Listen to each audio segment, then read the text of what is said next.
भारत के खिलाफ पाकिस्तान का ढाका प्लान, 5 खुफिया डील्स का सच, पाकिस्तान ने बांग्लादेश के लिए क्यों छोड़ा मैच, असली वजह जानकर आज आप चौंक जाएंगे। आपके साथ मैं हूं समीर अब्बास। साल 2026, तारीख 15 फरवरी, कोलंबो का मैदान सजने वाला था दुनिया के सबसे बड़े मुकाबले के लिए, भारत बनाम पाकिस्तान। लेकिन अब खबर आ रही है कि पाकिस्तान ने इस मैच का बायकॉट कर दिया है और वजह, इसकी वजह बताई जा रही है बांग्लादेश। जी हां, पाकिस्तान अचानक बांग्लादेश का बड़ा भाई बनने की कोशिश कर रहा है। वो बांग्लादेश जिसे 1971 में उसने कुचला था, आज उसी बांग्लादेश के लिए पाकिस्तान ने भारत से पंगा ले लिया है। लेकिन रुकिए, क्या यह सिर्फ क्रिकेट है या फिर इसके पीछे कोई बहुत बड़ी साजिश है? हमारे पास जो खास जानकारी है उसके मुताबिक क्रिकेट तो सिर्फ एक बहाना भर है। असल में पाकिस्तान बांग्लादेश के साथ 5 ऐसी डील्स करना चाहता है जो भारत को चारों तरफ से घेरने की साजिश है। चावल से लेकर फाइटर जेट तक आज हम डिकोड करेंगे पाकिस्तान की उन ढाका फाइल्स को। क्रिकेट डिप्लोमेसी या फिर ब्लैकमेलिंग। सबसे पहले बात करते हैं अभी के हालात की। बांग्लादेश ने भारत में सुरक्षा कारणों का हवाला देकर मैच खेलने से मना किया तो आईसीसी ने उन्हें टूर्नामेंट से बाहर कर दिया। अब पाकिस्तान ने सॉलिडेरिटी यानी एकजुटता के नाम पर भारत के खिलाफ खेलने से इनकार कर दिया है। हुआ यह, पाकिस्तान ने आईसीसी के सामने बंदूकें तान दी और 3 शर्तें रखी हैं। ये शर्तें कौन कौन सी? बांग्लादेश को टूर्नामेंट से बाहर करने के बदले भारी भरकम मुआवजा मिले, बांग्लादेश को फ्यूचर में आईसीसी इवेंट्स की मेजबानी का पक्का वादा दिया जाए और अगर न्यूट्रल वेन्यू नहीं मिलता तो पाकिस्तान खुद बांग्लादेश के मैचेस को होस्ट करने के लिए तैयार है।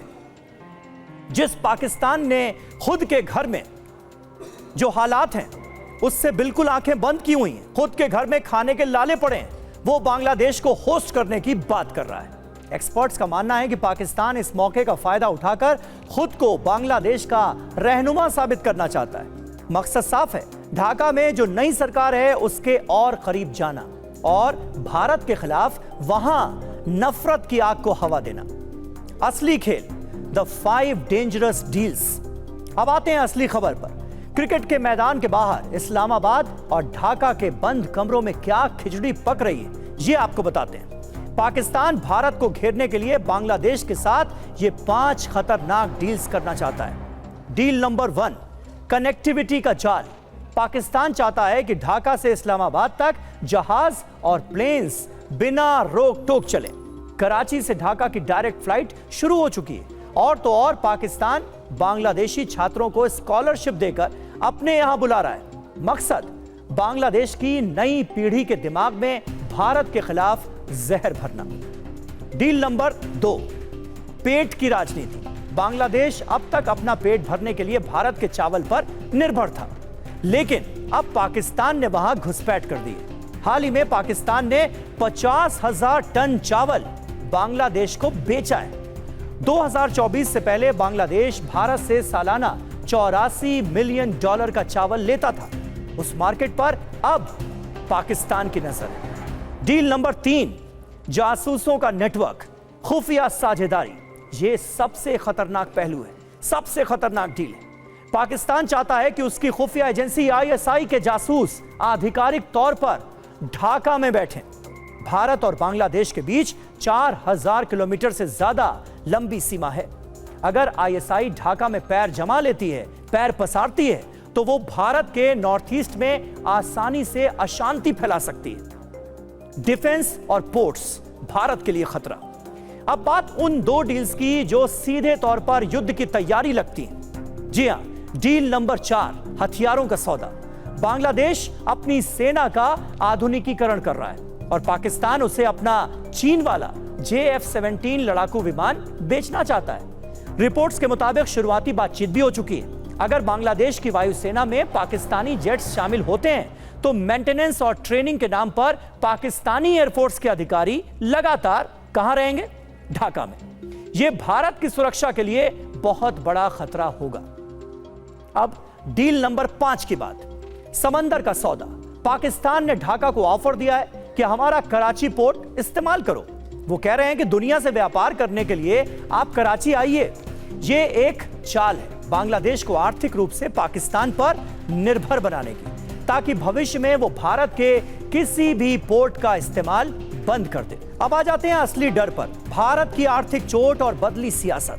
लेकिन सवाल यह है कि आखिर पाकिस्तान और बांग्लादेश अचानक भाई भाई क्यों बनने लगे हैं? इसका असली कारण है भारत की आर्थिक चोट। दरअसल भारत और यूरोपियन यूनियन के बीच हुए फ्री ट्रेड एग्रीमेंट ने इन दोनों देशों की नींदें उड़ा रखी हैं। अब भारतीय कपड़ा यूरोप में बिना टैक्स के बिक रहा है, जिसने बांग्लादेश और पाकिस्तान की टेक्सटाइल इंडस्ट्री की कमर तोड़ दी है। दुश्मन का दुश्मन दोस्त होता है। बस इसी फॉर्मूले पर चलते हुए अपनी गिरती अर्थव्यवस्था को बचाने के लिए ये दोनों देश अब भारत के खिलाफ एक गुट बना रहे हैं। और बात सिर्फ व्यापार की नहीं, बदले हुए मिजाज की भी। 2024 में शेख हसीना के सत्ता से हटते ही ढाका की हवा बदली हुई है। पाकिस्तान को लगता है कि यही वो सुनहरा मौका है जब वो बांग्लादेश के दिल से भारत का नामो निशान मिटा सकता है। वहां के नए सियासी माहौल में जो एंटी इंडिया सेंटिमेंट है, पाकिस्तान उसे ही हथियार बना रहा है। वो बांग्लादेश को यह याद दिलाने में जुटा है कि हमारा धर्म एक है, ताकि वो 1971 के खून खराबे को भुलाकर फिर से पाकिस्तान की गोद में आ बैठे। अब भारत की रणनीति क्या होगी? तो कुल मिलाकर तस्वीर साफ है। 1971 में भारत ने पाकिस्तान के 2 टुकड़े किए थे। आज 55 साल बाद पाकिस्तान उसी बांग्लादेश को मोहरा बनाकर भारत से बदला लेने की फिराक में है। लेकिन सवाल यह है कि क्या बांग्लादेश पाकिस्तान के इस जाल में फंसेगा? क्या वो 1971 के नरसंहार को भूलकर पाकिस्तान से हाथ मिलाएगा? भारत की नजर इस पूरे डेवलपमेंट पर बनी हुई है। 10 फरवरी को पाकिस्तान के प्रधानमंत्री शहबाज शरीफ का फाइनल फैसला आएगा। लेकिन एक बात तय है, क्रिकेट के मैदान पर मैच हो या ना हो, कूटनीति के मैदान पर भारत और पाकिस्तान के बीच का मैच अब बेहद खतरनाक मोड़ पर आ चुका है। फिलहाल इस खास पेशकश में इतना ही। देश और दुनिया की बाकी बड़ी खबरों के लिए आप जुड़े रहिए हमारे साथ और देखते रहिए TV9 भारतवर्ष।